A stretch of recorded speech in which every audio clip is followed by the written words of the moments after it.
Hello, everyone. My name is Kenneth Infernus, or Nick Infernus now. Yep, changed my name. And welcome to, hopefully, the first of a new batch of videos. Now, as some of you might already know, I consider myself a huge fan of the Marvel Cinematic Universe. I feel like there's a lot of fun in this universe. There are a couple missteps here and there, but for the most part, they have been really successful in putting out movie after movie that have been enjoyable. There are some great ones in there, and some of them are fantastic. One of them might actually be my new favorite movie of all time. Now, of course, recently there have been some shows that still have parts of the timeline in it. So, you can't really you can't really how am I supposed to say this? Yeah, you can't understand the full story without watching these shows. You can't fully understand Doctor Strange and the Multiverse of Madness without watching WandaVision, and you probably won't be able to understand Captain America 4 without watching The Falcon and the Winter Soldier. And yes, Captain America 4 is something that is either rumored or confirmed for Phase 5. I do forget. Now, I do eventually plan on doing a ranking of everything from the MCU once I've seen all the movies. But for now, I have seen the Disney Plus shows, so I do feel comfortable ranking them. So, that being said, this is every MCU show ranked from worst to best. Now, of course, the word every is very loose here because I'm only talking about the Disney Plus stuff. For the sake of fairness, the Defender Saga does not count. I want it to count because I absolutely consider these shows canon to the MCU with Matt Murdock and Wilson Fisk showing up in Phase 4 of the MCU, some of those shows. Well, the show and a movie. But the thing is, I've only seen season 1 of both Daredevil and Jessica Jones. I haven't started the other 4, and I haven't even finished these 2 yet. So I didn't think it was very fair to include them. I will say, though, if I were to include the 2 seasons that I have fully watched, both of them would rank pretty high. Daredevil Season 1 was fantastic, in my opinion, and Season 1 of Jessica Jones was also pretty great. And for those of you who are wondering what I'll be watching next, it'll be Season 2 of Daredevil, since canonically that's what happens next. Alright, so now that we've established the only real ground rule, let's get started. So in last place, unfortunately, gotta go with Moon Knight. I wanted to like this one more, and I do still like it. I do respect it for acknowledging the Armenian genocide, which is a major and very important event in my family's history for reasons that I won't go into. So I can't dislike it. At most, I can still respect it, and I do enjoy some of the action in this show. But of course, then we lose Khonshu at the end of episode 3, and things start to go a bit downhill.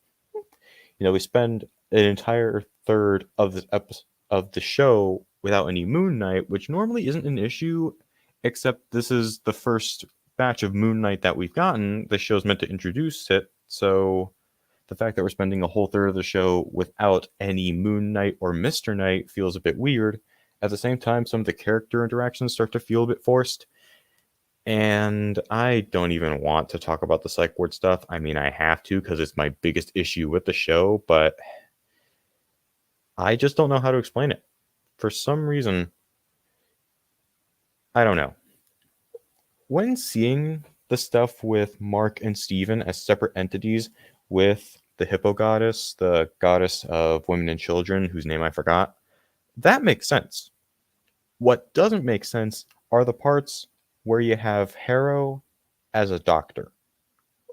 That made me recontextualize the whole fucking thing. It's like, is this all, imaginary? Is it real? Is he crazy? Is he sane? Is he making this part up? Is he making that part up? It just... And then at the end of episode 6, they confirm, oh no, all the stuff with Moon Knight and Khonshu and Amit, Harrow being the bad guy, all that, no, that's the real part. The made up part was Harrow being a doctor. It's like, okay, thanks a lot. You just made me recontextualize the whole show. And the worst part, which I can't blame the show for, but it's still the worst part, is that no one has a good explanation of Harrow's doctor segment online, anywhere. Not even Sean Chandler has something, and he's pretty good at pointing stuff out. So I feel like because that nearly ruined the show for me, it didn't ruin it completely, but because it nearly did, even though I respect it, gotta put it in bottom spot. Now, moving on from my bottom spot is a lot of people's bottom spot, The Falcon and the Winter Soldier. And this is another one that should have been fantastic. I mean, you have these two well-known characters who, they're not the most well-developed. This could be the perfect opportunity to flesh them out with Sam Wilson and Bucky Barnes. You have them teaming up. How could this not work? I mean, it still does, but at best, it's just okay. It is fun to see the two working together in action. It's also fun to see Baron Zemo again, and he gets more spotlight this time. I mean, as much as I love Captain America Civil War, we don't really get a lot of him in that movie. At least when compared to the stuff involving the Sokovia Accords, but it's fun to see him here. I think where this really starts to, slip between the cracks is just involving some of the villains. The one antagonist that I will give the show credit for is John Walker. I feel like he had a really nice character arc. He murdered someone with the Captain America shield, but then redeemed himself by saving a bunch of people in a van. That was a nice little redemptive arc. Then you move on to Sharon Carter, who's nice at first, but then they reveal her to be the power broker in the post-credit scene of episode 6. Wait, no, it was the final battle of episode 6. Scratch that. And that just didn't really work at all because it's just out of nowhere. I imagine if she comes back in Captain America 4, it'll probably make sense, but even then, it's still not a very good twist. And the Flag Smashers. Are they supposed to be a threat? Because they're not doing a very good job of being a threat. Especially with Carly Morgenthau, where they try really hard to make her sympathetic, that's kind of hard to see her as any sort of threat. And with where they take her character, she almost feels like a ripoff of Killmonger from Black Panther. And let me make this clear. I really like Killmonger in that movie. I feel like he's one of those villains who you can easily love to hate. Like, he's super hateable. He has no regards for his fellow man. But in a way, he's still right. He manages to win the moral argument and have T'Challa change. I feel like that's what they tried to do here with Carly Morgenthau, where she can win over Sam in a way, and in a way he does. But what makes her different from Killmonger, and therefore worse, is that they forgot to make her a compelling threat. I mean, sure, she does evil things, but it has very little effect on anything. So I can certainly see why this is the bottom spot for a lot of people, but for me, there was nothing here that nearly ruined the show for me, unlike Moon Knight. So I gotta put it here. It is still low, but it's not the lowest. Next, we have What If. This is probably the most mixed out of all these shows. On one hand, there are some episodes from this show that I absolutely love. The 2 episodes involving Infinity Ultron I thought were really engaging. And it's really fascinating when you see the Watcher getting involved, when he pulls all the characters from the multiverse into a little pocket dimension to, tell them, hey, you have to stop this threat. That's interesting. And of course, what if Doctor Strange lost his heart instead of his hands? Easily in the top 5, maybe even top 3 episodes of all these shows. It might actually be number 1. I don't know. But then, of course, you got episodes like What If Killmonger rescued Tony Stark, or What If Thor was an only child, where you kind of have to question what the thought process was behind those. And at the same time, you also have What If Earth Lost Its Mightiest Heroes, where great on first watch, not so great once once the mystery is fully discovered. And then, of course, the rest of the episodes are fine. They're cool. They're neat concepts. They do give us Peggy Carter as a super soldier, which something I never knew I needed. It's actually a very interesting concept. What if she got the super soldier serum instead? And T'Challa being Star-Lord, yeah, I can get behind that. And of course, the zombies episode was absolutely bonkers.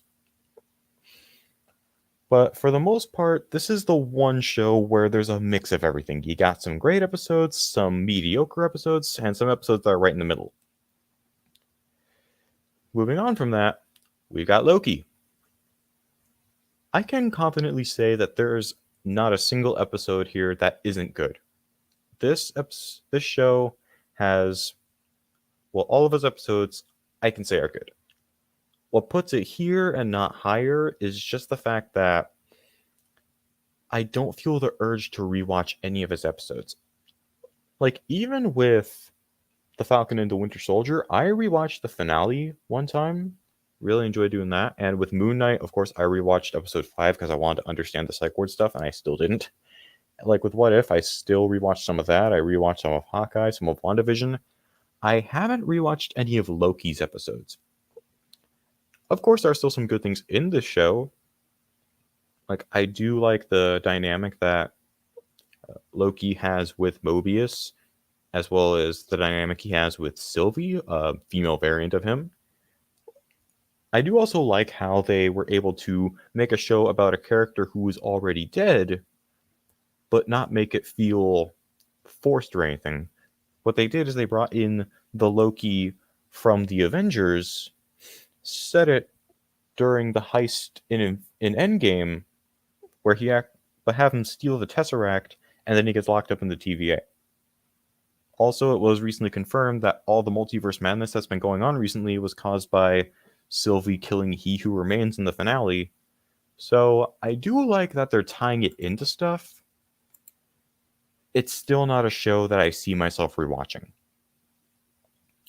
So our runner-up is WandaVision. And I gotta be honest, I didn't really know what to expect when going into this show. What I got was both entertaining and intriguing at the same time. Now, of course, it does lose some steam near the end, but the build-up is really good. First of all, episodes 1 and 2 were just funny, hilarious. I really enjoyed the humor in both of those episodes. It really worked for what they're trying to go for. But of course, after that, they start uncovering more and more details. We find out that this whole world that Wanda has created is fake. And we see what's going on outside. And we're introduced to all these interesting characters. Monica Rambeau, I cannot wait to see where they take her in the Marvels now that she is Spectrum with her energy absorbing abilities. I just find that amazing. You know, you have the daughter of a friend of Captain Marvel becoming another Captain Marvel, and also seeing her mom in Multiverse of Madness recently. Did I mention that this video contains spoilers for the MCU? Probably should have. Seeing that was really awesome. Of course, more of Paul Bettany as Vision, and I don't know about you guys, but he brought his A game to the show. No, screw that. He brought his S game. Is that a thing? No, I don't care. I am making it a thing with this video. Paul Bettany brought his S game to this show. And that is none more apparent than in his argument with Wanda at the end of episode 5, where we actually hear him raise his voice, something that I don't think we hear him do throughout the rest of the Marvel Cinematic Universe. Which is another thing that I didn't know I needed. At the same time, Agatha Harkness is just a really fun villain. She's, of course, debatably not the main antagonist of the show. You could make the argument that that's Wanda. But for an antagonist, for a twist villain, she works. And I also like the idea that even though she was a mentor to Wanda in the comics, here she's just a villain. She's just taking advantage of Wanda's grief and suffering and just feeding off of it to make herself more powerful. And of course, this is one of the things that you're going to have to watch if you want to fully understand Multiverse of Madness. So give it a watch if you, whether you're about to watch Multiverse of Madness or if you just want a fun show. It is one of the longer shows in the MCU, not counting the Defender saga. But I'd say it's worth it. And of course, by process of elimination, number 1 is Hawkeye. Now, this is probably the most out of place of the MCU shows. Does it have major spectacle? No. Does it have huge stakes? No. Does it have a major cast or a massive cast? That can be debatable, but at the same time, no. What this show has that causes it to get in first place is believable characters with believable dynamics. The relationship between Clint Barton and Kate Bishop, it just feels natural. And you see, man, I should have written a script. But it's just, I don't know how to describe it. There's just something in the relationship that makes the show even more engaging. And because of it, there's nothing big going on.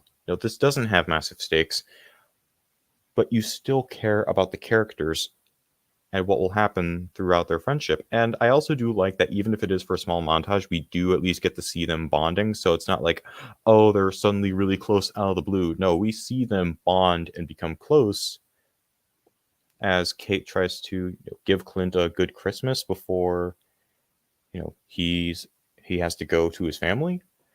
And that's another thing I really like. This has a very distinct setting from the other shows. It's not very clear in what season the other shows take place.